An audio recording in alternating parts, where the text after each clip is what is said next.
Le département a décidé d'installer des capteurs de CO2 dans l'ensemble des 125 collèges du département du Pas-de-Calais. Un capteur donc qui est nomade, installé selon les jours dans une salle ou une autre, de manière à vérifier la bonne qualité de la ventilation.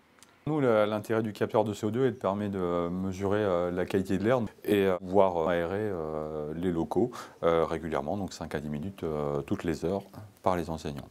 L'installation des capteurs de CO2 a été faite en concertation avec la communauté éducative. Nous avons fait le choix technique du capteur afin qu'il puisse répondre à des enjeux de pédagogie.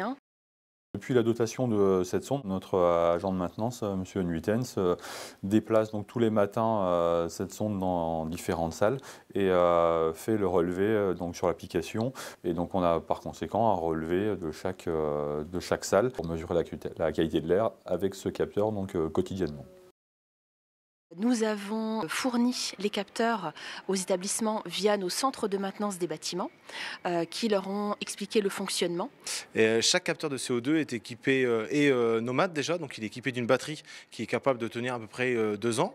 Et à l'intérieur du capteur, vous avez une cellule qui capte le CO2 et qui permet d'informer via une petite LED verte si ça reste correct. Ça passe à l'orange quand il y a la nécessité d'ouvrir et que le taux de CO2 commence à être important, et à rouge quand les seuils sont vraiment élevés. Ils ont la possibilité d'éditer les courbes et de visualiser les courbes à l'écran sur une durée déterminée. Il y a aussi un relevé de température qu'on a conseillé quand on a posé les capteurs, c'est de vraiment avoir un suivi sur l'emplacement où la sonde est posée.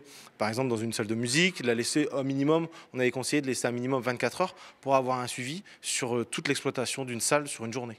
L'énergie va être de plus en plus chère. L'énergie de chauffage notamment. Donc on a un enjeu à ventiler au juste besoin. C'est-à-dire que ce capteur, quand il passe à l'orange, c'est le signe qu'il faut ouvrir la fenêtre.